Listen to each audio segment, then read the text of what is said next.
Assalamualaikum warahmatullahi wabarakatuh. Kembali lagi bersama saya di channel Nila Puspitasari.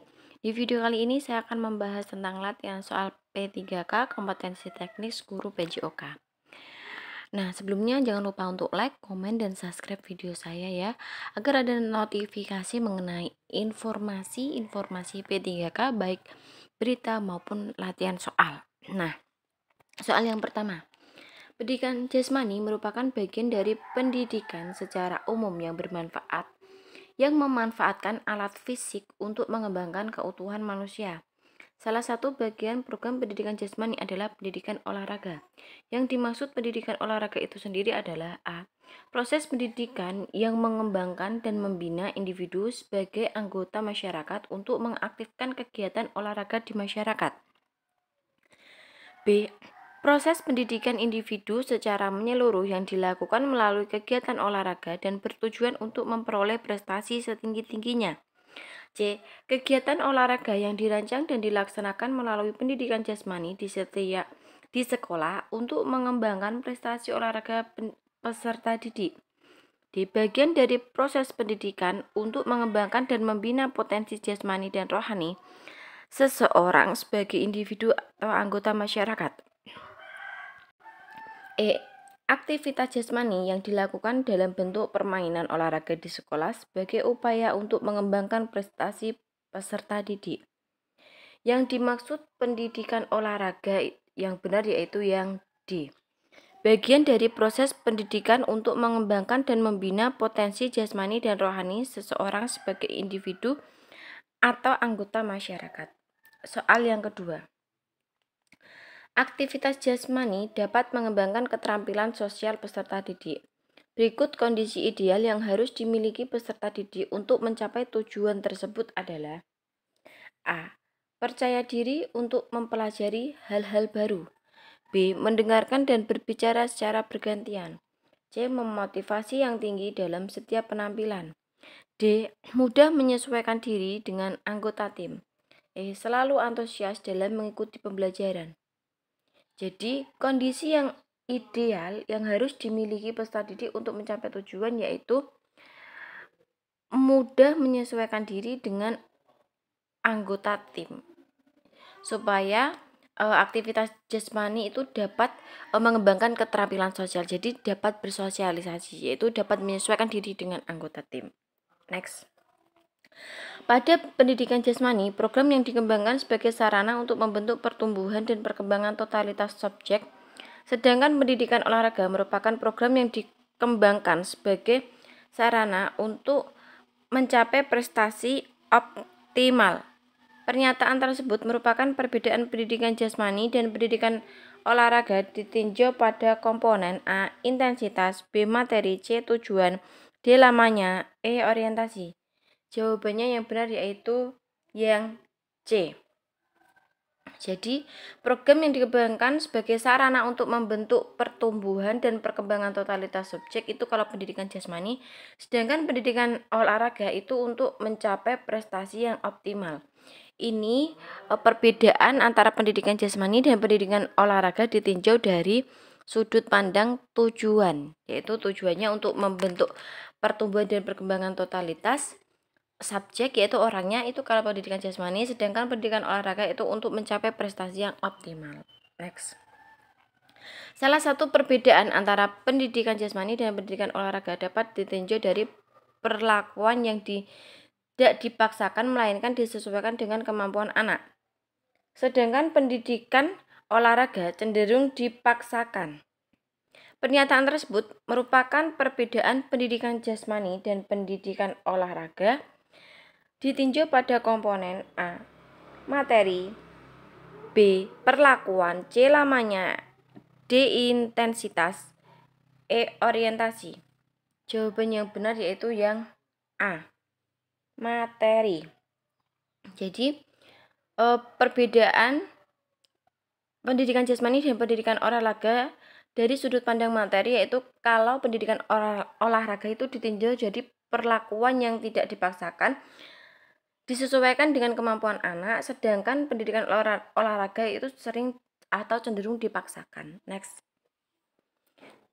Salah satu tujuan pendidikan jasmani adalah mengembangkan nilai-nilai pribadi dan sikap diri sendiri melalui partisipasi dalam aktivitas jasmani, baik secara berkelompok maupun perorangan.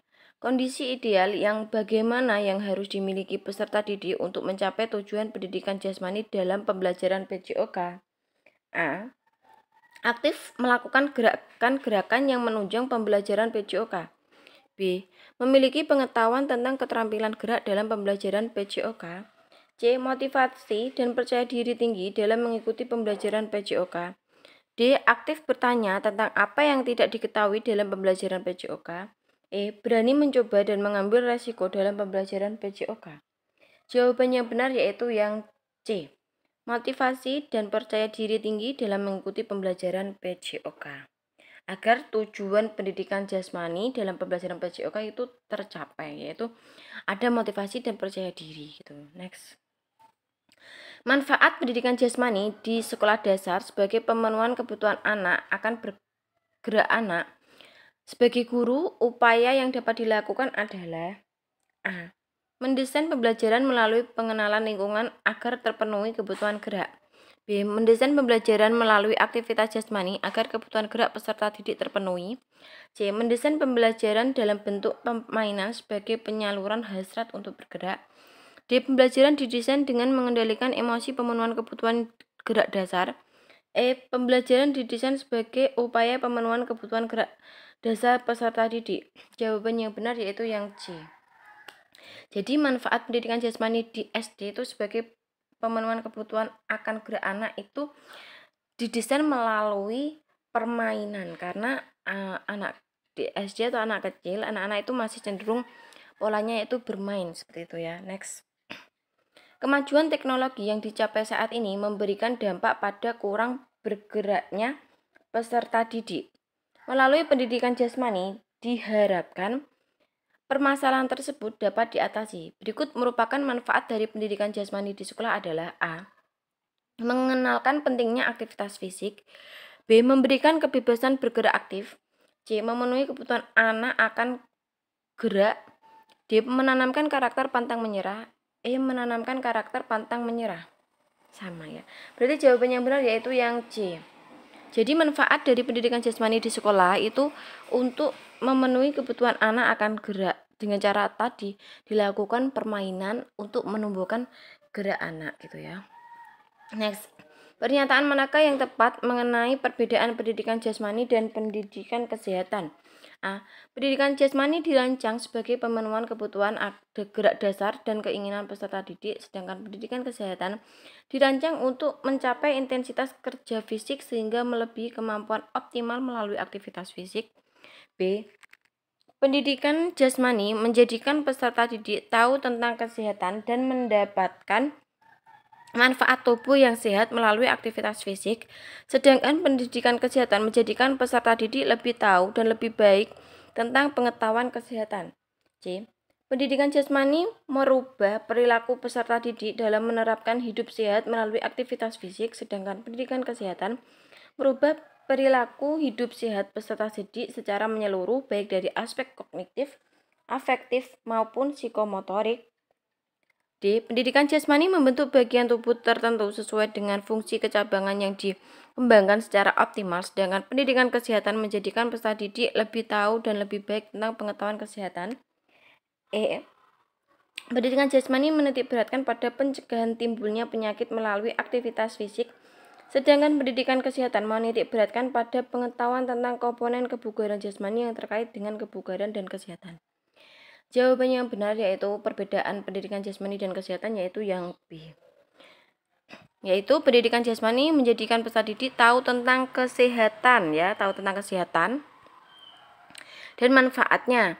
Sedangkan pendidikan kesehatan itu lebih tahu dan lebih baik tentang pengetahuan kesehatan. Next. Manakah pernyataan yang tepat mengenai perbedaan pendidikan jasmani? Ini udah ya seperti tadi ya soalnya ya. Next. Pendidikan jasmani merupakan bagian yang tidak terpisahkan dari pendidikan pada umumnya yang mempengaruhi potensi peserta didik dalam hal kognitif, afektif, dan psikomotorik melalui aktivitas jasmani. Pada prinsipnya, pendidikan jasmani adalah A.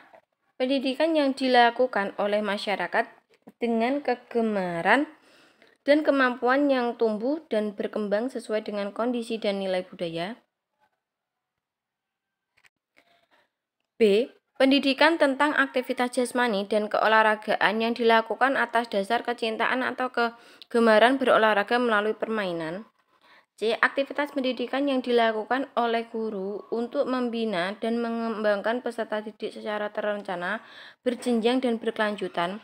D. Aktivitas pendidikan yang dilakukan dengan mempertimbangkan karakteristik peserta didik yang bertujuan untuk memanfaatkan waktu luang. E. Pendidikan melalui aktivitas jasmani untuk meningkatkan individu secara organik, neuromuskuler, perseptual, kognitif, dan emosional. Jawabannya benar yaitu yang E. Next. Beban belajar di sekolah dalam masa pandemi COVID-19 memberikan dampak pada kurang bergeraknya peserta didik. Melalui pendidikan jasmani, diharapkan permasalahan tersebut dapat diatasi. Hal efektif berikut manakah yang dapat memberikan manfaat peserta didik di masa pandemi? A. Mendesain pembelajaran melalui aktivitas gerak yang cukup dan menggembirakan. B. Memberikan lembar kerja siswa untuk melakukan berbagai pola gerak dasar di rumah. C. Memberikan kesempatan untuk bergerak sesuai kebutuhan gerak dan keinginannya. D. Mendesain pembelajaran melalui metode permainan yang menggembirakan. E. Mendesain pembelajaran untuk mengakomodir pemenuhan kebutuhan gerak.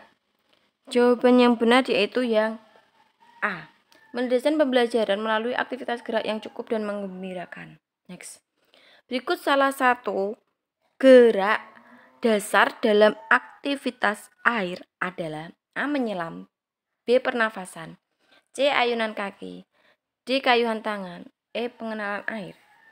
Jawaban yang benar yaitu yang A. Menyelam. Next. Perhatikan komponen-komponen kebugaran jasmani di bawah ini. 1. Explosive power. 2. Cardiorespiratory. 3. Kecepatan. 4. Muscle endurance. 5. Kekuatan. Yang merupakan komponen kebugaran jasmani yang terkait dengan kesehatan antara lain A. 1, 3, dan 5, B. 1, 2, dan 3, C. 2, 3, dan 5, D. 1, 2, dan 4, E. 2, 4, dan 5. Jawaban yang benar yaitu yang E. Jadi yang merupakan komponen kebugaran jasmani yaitu cardiorespiratory, terus muscle endurance, dan kekuatan. Next. Harmonisasi gerak dan irama dalam aktivitas gerak berirama sangatlah penting untuk dikuasai. Peserta didik selain harus dapat menguasai langkah kaki, juga harus mampu mengombinasikan dengan ayunan lengan. Yang merupakan gerak dasar langkah kaki pada aktivitas gerak berirama adalah A. Lunges dan calves, B. Calves dan butterfly, C. Knee up dan butterfly, D. Marching dan biceps curl, E. Lunges dan marching. Jawaban yang benar yaitu yang E. Next. Harmonisasi gerak dan irama dalam aktivitas gerak berirama sangatlah penting untuk dikuasai. Peserta didik selain harus dapat menguasai langkah kaki, juga harus mampu mengombinasikan dengan ayunan lengan. Yang merupakan gerak dasar ayunan lengan pada aktivitas gerak berirama adalah A. Knee up, B. Lunges, C. Jumping jack, D. Marching, E. Biceps curl. Nah, ini soalnya hampir sama kayak yang tadi ya. Jadi yang merupakan gerak dasar ayunan lengan pada aktivitas gerak berirama yaitu yang E. Biceps curls. Next. Ketika proses pembelajaran harus dilaksanakan dari rumah di masa pandemi COVID-19, Puspa selalu menyempatkan diri untuk melakukan aktivitas fisik sebelum memulai pembelajaran. Nilai karakter apa yang ditunjukkan pada diri Puspa? A. Menerapkan protokol kesehatan, B. Tanggung jawab akan kesehatan diri, C. Meringankan pekerjaan orang tua, D. Disiplin diri terhadap pembelajaran. Membiasakan berolahraga pagi. Jadi Puspa itu selalu menyempatkan diri untuk melakukan aktivitas fisik sebelum memulai pembelajaran. Jadi jawaban yang tepat yaitu yang membiasakan berolahraga pagi gitu ya. Next. Nah, ini ada gambar lempar lembing gitu ya. Gambar di atas pada nomor tolak peluru. Gambar di atas pada nomor tolak peluru menunjukkan A. Awalan menolak peluru. B. Awalan dengan sikap membelakangi. C. Gerakan akhir atau sikap akhir. D. Gerakan menolak peluru. E. Awalan dengan sikap menyamping. Jawabannya benar yaitu yang E, yaitu awalan dengan sikap menyamping. Next. Gaya bebas merupakan gambaran gaya berenang tercepat dengan posisi terlungkup sambil meluncur santai, kemudian terlihat bergerak dengan cepat.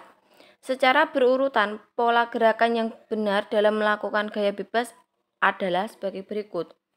A.